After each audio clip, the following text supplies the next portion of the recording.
Hi, I'm Julia and this is my shed. So I've been able to find out a bit more about these locos. I've been quite lucky actually. One of my regular viewers spotted this and he actually owns a completed one. So he was able to fill in a few gaps for me. So what he said is that this was a demonstration version that was displayed at I think he saw it at the Lanfair Carinian show, which I believe is having a reboot this year. So keep your eyes on the press. Don't think it's official yet, but I think somebody else has taken over on the Lanfair show. But this loco was shown around about 1995, 96, something like that, and yeah, the quality is obvious. So the chap that left me a message said he'd sort of put his money down straight away or ordered one straight away. And he heard nothing else for a few years. And then in 1998, Steve, the Charmin Wheels guy, got in contact with him and said, yeah, your loco's ready. Yeah, please pay, sort of thing. So he got one of the very early locos. And he's really pleased with it. He said it's a fantastic runner. You do have to be a bit careful with it because the boiler's so small. You do have to keep topping it up. And there's actually a dummy regulator which you use to work the feed valve. So this bush at the moment's just got a screw on it, but you basically get a dummy regulator there so that you fill up the boiler with water, and then you crack the dummy regulator until you're just getting no more water coming out, and then you're at the right level for the boiler. So I'd like to get this into steam actually, so that's where we're heading today. The other thing is I've gone through all the bodywork I've got, and I've actually got enough bodywork to put some bodywork on this loco. In fact, as you can see, we've got some everything's already primed actually, so I'm going to give that a little rough up with a Scotch-Brite pad, and I'm going to start painting those up today because we've got really nice weather. So that's a job. I need to make a top-up valve, a goodall valve, instead of this fitting.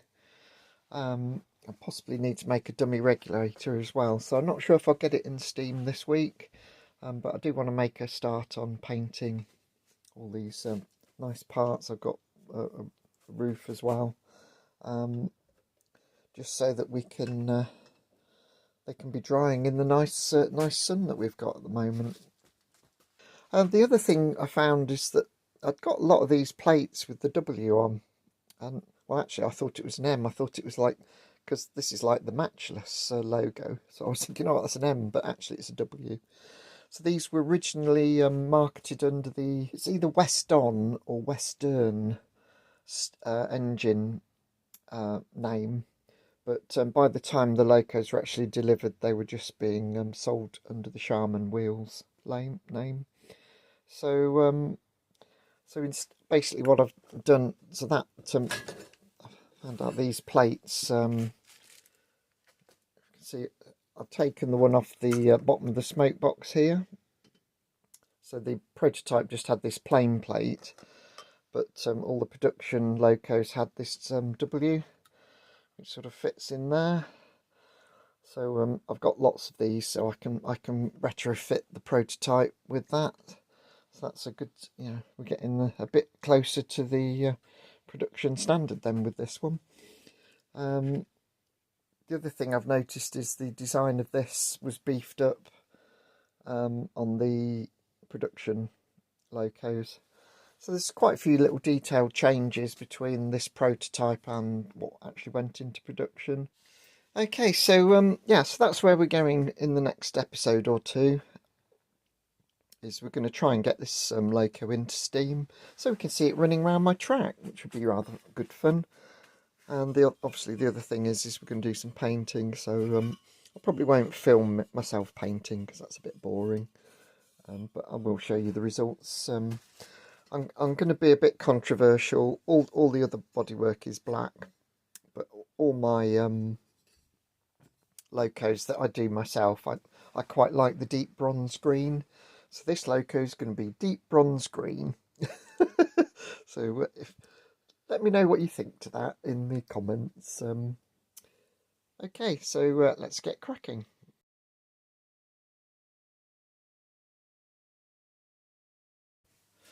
So just wanted to show you just a nice little detail here. I was wondering how the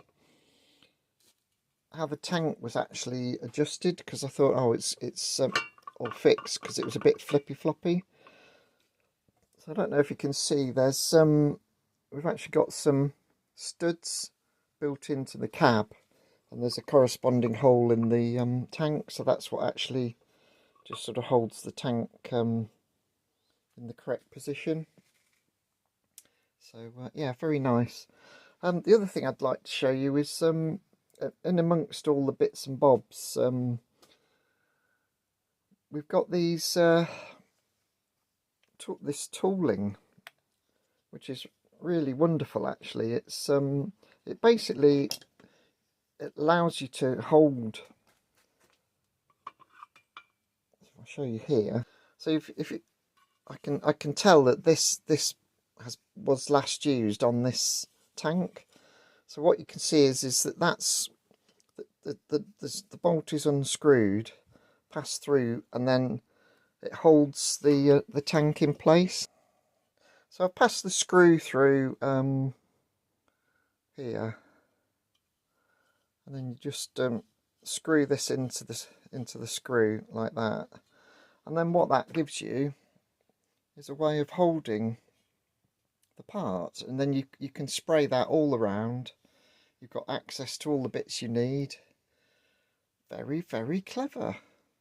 Very clever. So I have to say, the guys that were involved with this project, they really knew what they were doing. They were right at the top of the game, and that shows you just how, you know, it shows in the quality of the loco.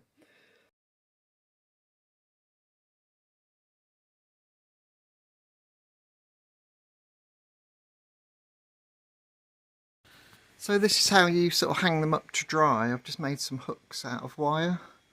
And that actually works really good. You've got total control over the positioning of the parts. Unfortunately, I think there's a lot of dust in the air today, so they're not coming out particularly nicely.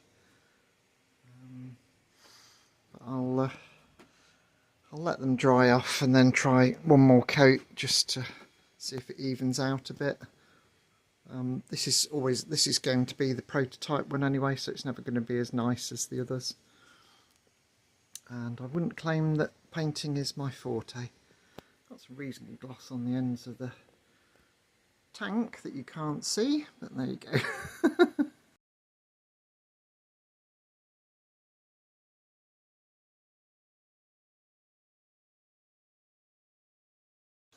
So unfortunately, I had some problems with the green paint. I think it's too old or something. It came out very speckly. I don't think it was dust in the air, because the blacks come out quite reasonably actually, despite actually the jet not being particularly good. It's got a few of these spots in it, but it will at least keep the moisture out of the primer.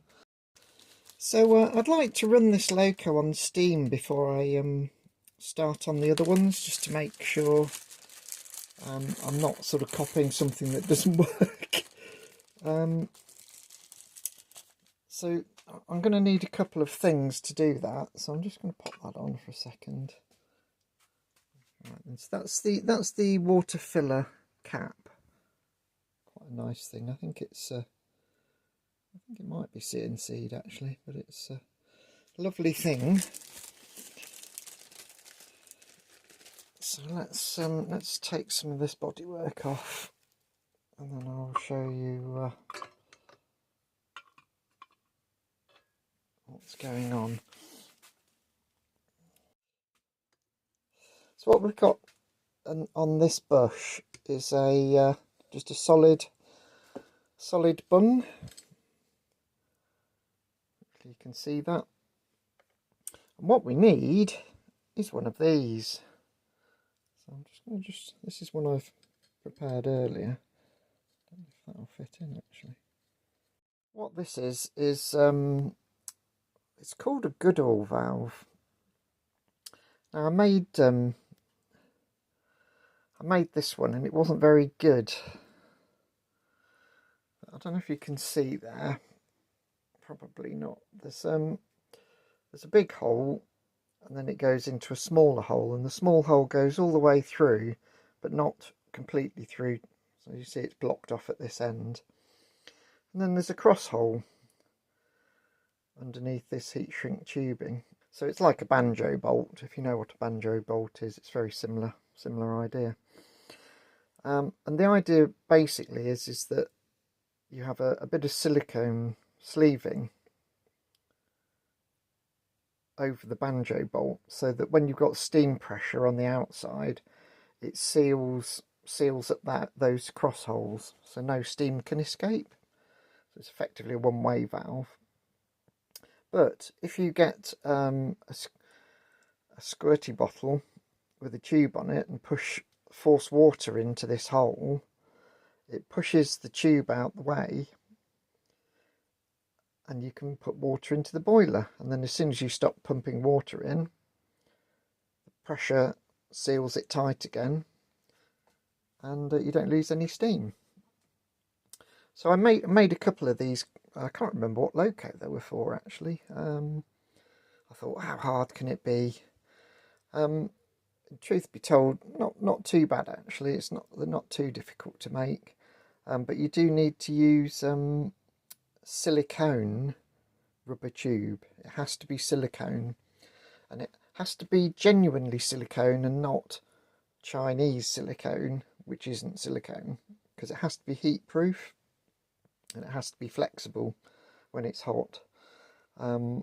So my advice would be there's a few places on eBay that are in the UK and they sell food safe silicone tubing. It's quite expensive, but you don't need a lot. So if you're going to make one of these, buy some tubing from a reputable supplier. That's all I'm saying, because a lot of places try and fob you off with something that's not heat proof, not silicone, and yeah, they're a bit naughty. So I'll just see if I think I've got some tubing available. I'll see if that tubing will fit this goodall valve. So I'm not sure if you can read that, but that says silicone. So I just bought a metre of it. It was quite pricey, but as you can see, you don't need, you literally need, I don't know, not even 10 mil of it. And I think that's going to do the job actually. So I'll carefully cut this off and then put the proper stuff on, and then you should be able to see a bit better how it works. Okay, so hopefully you can see that. I think we're focused there. So I've put the silicone tubing on now. I need to cut it to the right size. I think I might nip and go and get a scalpel to do that. But hopefully you can see the cross hole now. It should be, yeah, there you go. So that shows how that works. So I think this will actually do the trick once I've cut the silicone off. So I might leave that for another day, because I would like to see this in steam as soon as possible.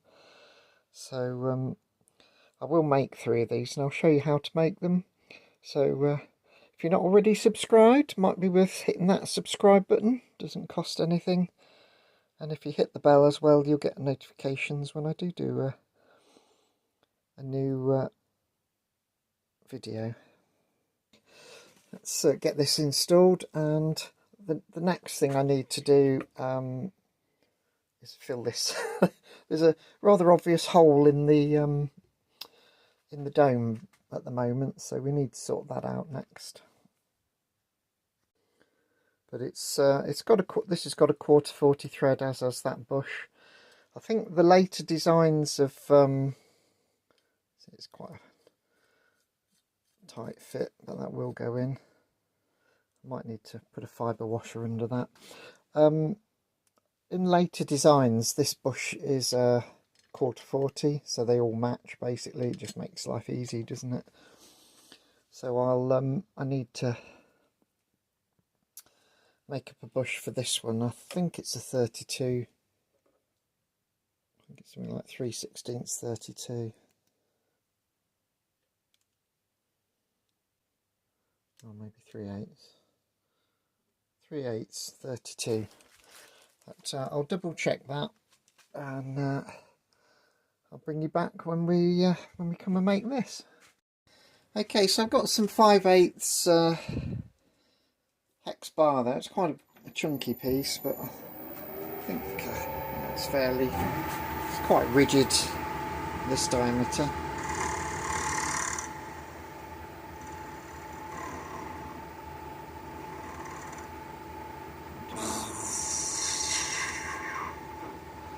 Face off the end there. Yeah, that looks nice. So you want to be just a shade under 9.5, so let's say 9.4.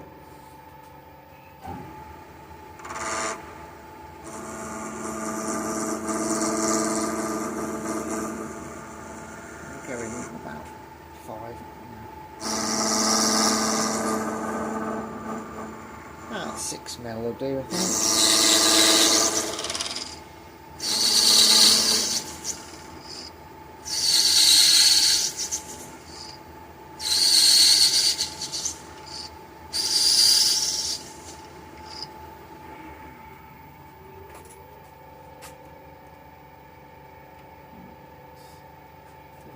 .21, so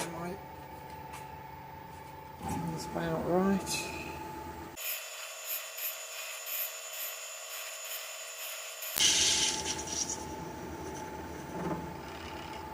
Okay, so I've whizzed it down to about 10 mil. We'll measure it again then, more accurately. Reset the DRO, 9.96. So we want 9.4, I think we'll go 9.4.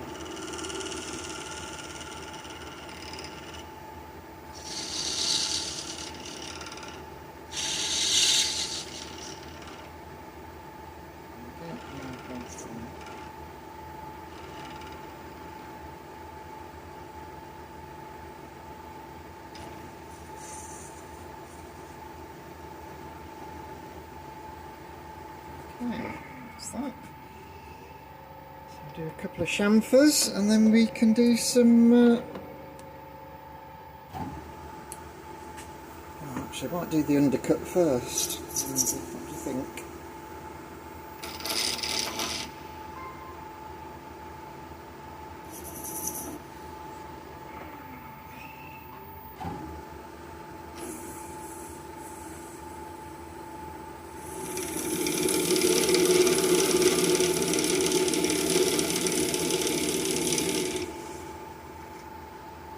Tapping a little bit quicker. I've left this in. Hopefully you could see what was going on there. Sorry about that. Right. Okay, let's try threading this with the 3/8 32 then. Doing the undercut first has made that quite easy actually, so that's nice. So as we've got quite a long stick out, before I part off I'm just going to centre drill the end and put the rotating centre in just to support it a bit, just to give the headstock bearings a bit of an easier life.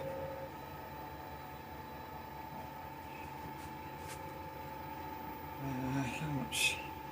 Don't need a huge amount of, doesn't need to be massively big, does it?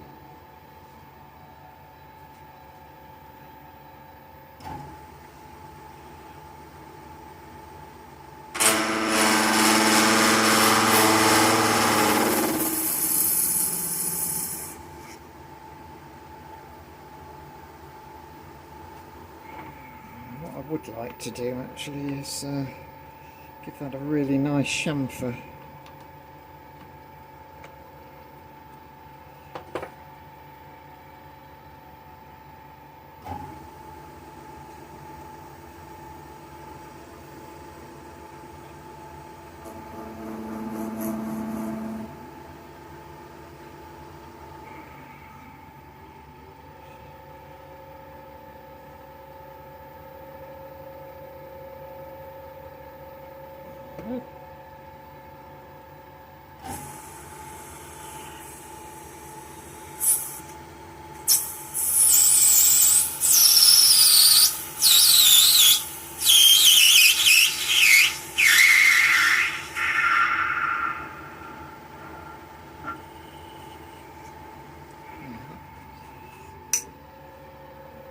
Parting blade's a bit high up there, isn't it?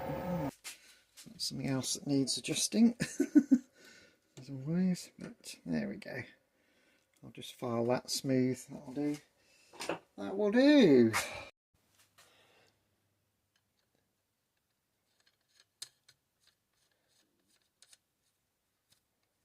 And there we go. I think that'll need a fibre washer as well, but that looks really nice actually. I think that looks splendid.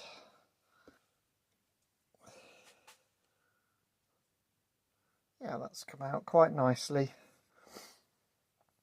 Having a really good chamfer on the top just makes it look a bit more appealing, doesn't it? Okay, so that's that job done. So what I would like to have is the at the moment the steam pipe comes through here, through these two unions, and then goes off through the boiler tube, the flue tube, so it superheats. Well, it certainly dries the steam a bit more. So I need to add a lubricator into that somehow. So we'll look at doing that next, I think. Just so we don't do any damage to the pistons. So I have got 3 lubricators, but I need those for the 3 that I'm making. So what we need to do is make another lubricator for this one. So I've actually got the drawings, which is kind of helpful. If I show you on here, we've got 2 holes for the servos here, and then the lubricator should go into this 3rd hole, I believe, which is obviously not big enough. Okay, so we're going to need to make a lubricator for this. Now the LE lubricators, the pipe went through the lubricator and there was just a very small pinhole, whereas this type there's only one pipe going into the lubricator, so it's like a dead end, so it's normally called a dead leg lubricator. So I'll need to produce a new pipe for this with the T off, so that's not too bad to do, I don't think. The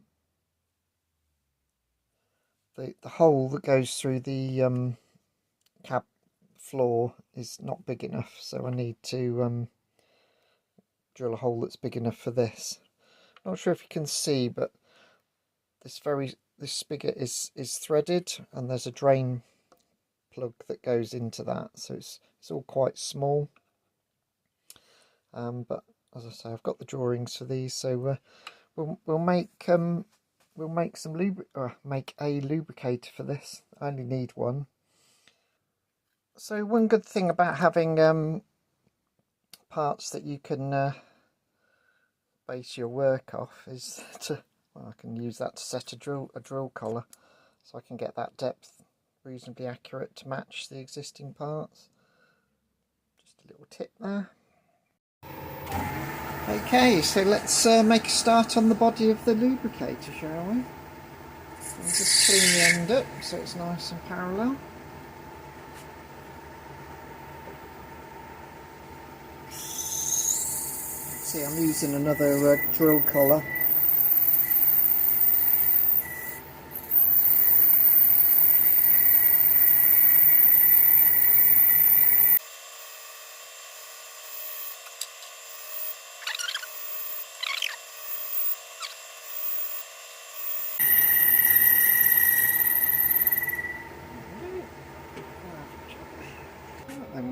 come in again and do.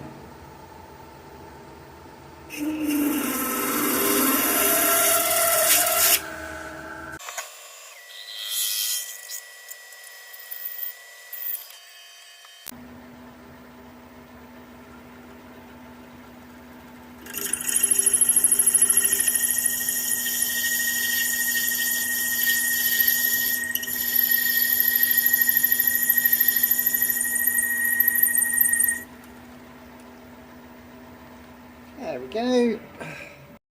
And the final thing is the tapping drill size. That's not so critical, so I'm just using a bit of felt tip there really. Okay. Didn't really take much out, that didn't, did it?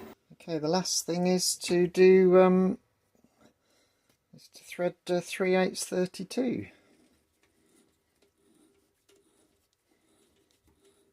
Which, if you remember, is the same thread as the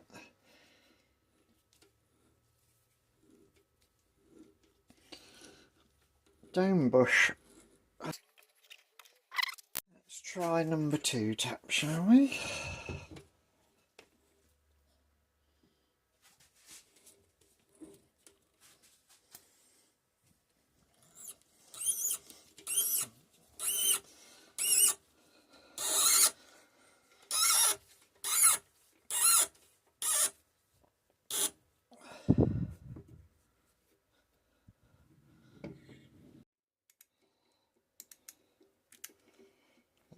Again, it's quite a big thread, so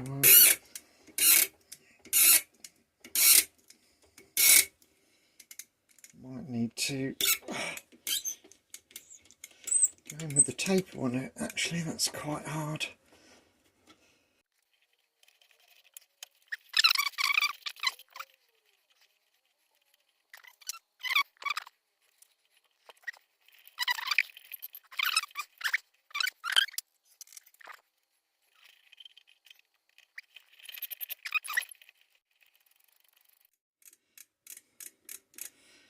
What I didn't do is chamfer that end, so the last thing on this, we will just add a little chamfer or a little quin, if you prefer.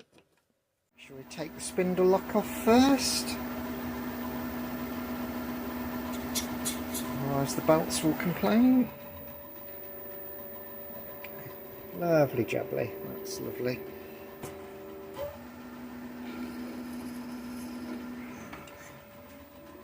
Little bit of a chamfer there as well.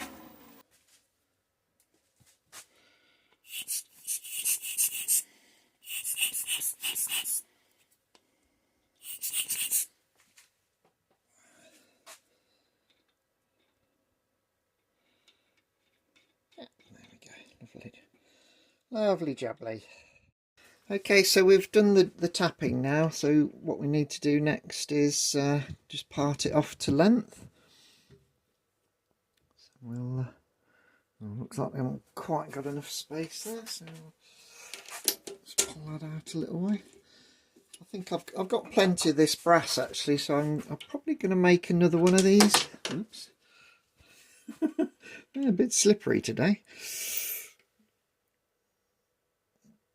Okay, I'll just give myself a little bit of breathing room on the end there, so I won't go right exact. Just pop a drill in there to catch that, and then we'll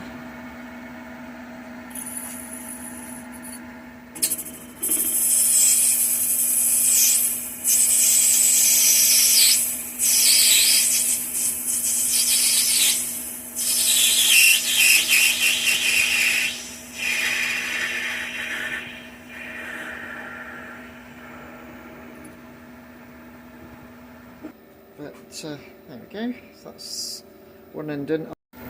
Okay, so we need to bring this down to 2BA size now, because this will be this will be have a 2BA thread on it, so it's about 4.74 mil.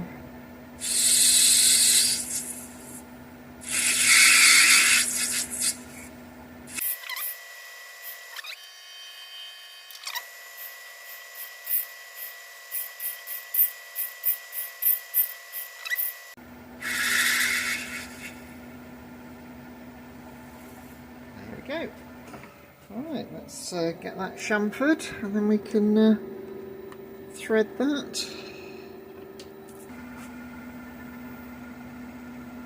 Just break the corner there.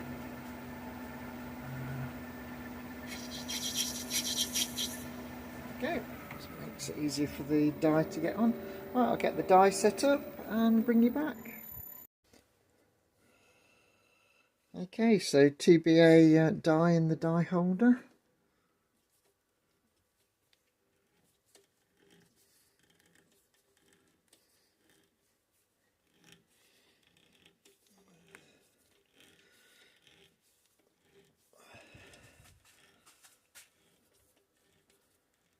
Okay.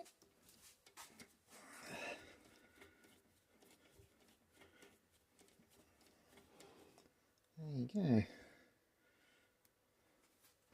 Might need to undercut that a little bit. Actually, I think I'll turn the die around to see if we can get a bit more thread on that.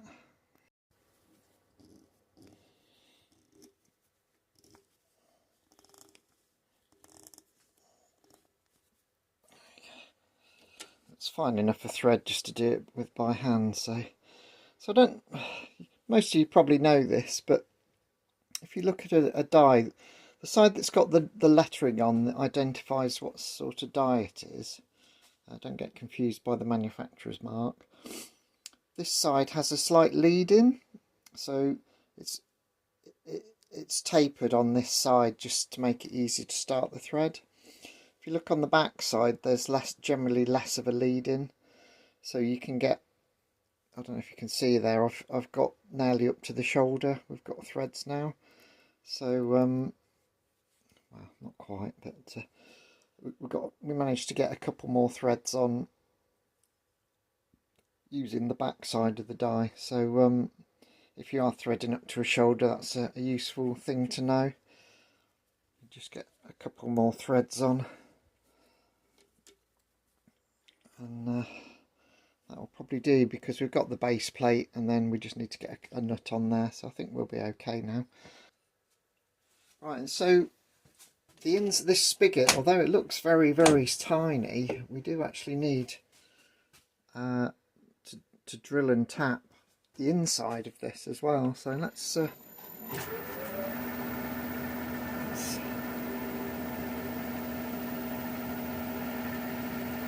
the centre drill in first,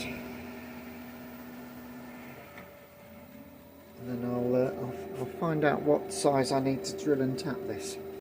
Okay, so we're tapping this 1/8 Whitworth, and I need to go in about 8mm.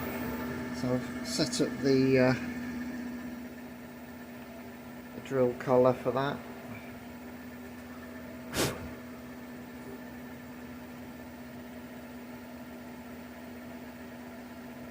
There we go. That's a very small thread. Okay, and the hole for the water to come through is 1.6mm.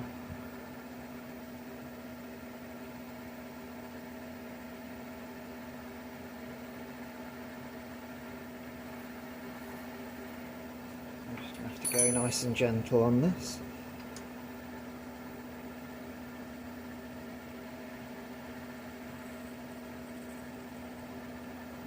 Nearly through.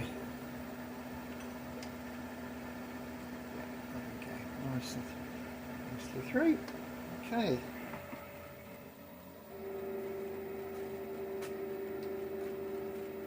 So the final thing is to get the 1/8 40 Whitworth tap on. Okay, so now we just do the 1/8 Whitworth.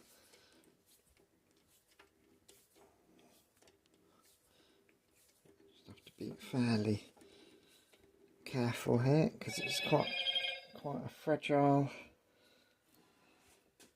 thing. I will do this by hand, I think.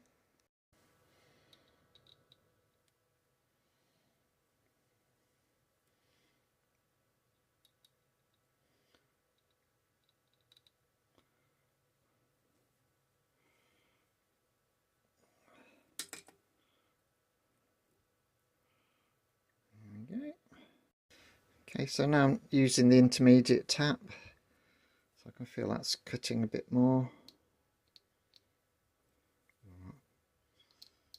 I think that's hit the end. You get a bit, because you're using your fingertips on this sort of thing, you just get a little bit more feel, which is useful.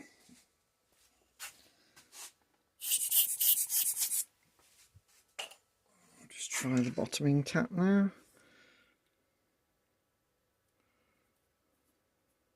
Okay.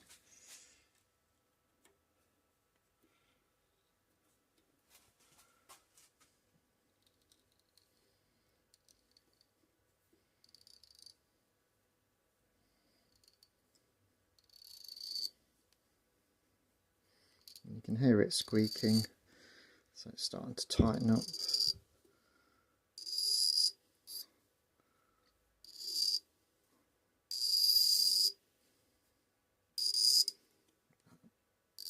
I think that'll do. Let's not push our luck. And this is one of these things you can't really teach in a video, you've got to develop that feel.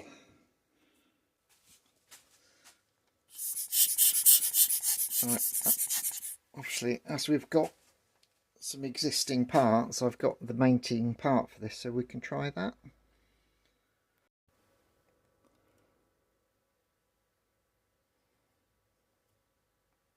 So it only seems to go in a few threads, but that seems solid now, so hopefully that will do the trick. We'll find out, won't we? Right. So this video is getting quite long now, so I'm going to bring it to a close. But that's the body of the lubricator made. It's quite a complex part, really. So next week we'll carry on with getting, or we'll make the cap, which is that part, and we'll make the drain valve, which is this part at the bottom. That's quite a complex part as well, so should be quite interesting, because it's quite a delicate little part there. So yeah, so I hope you found that interesting. Let me know what you think. Always interested to hear from you. So anyway, like, share and subscribe, and I'll see you in the next one.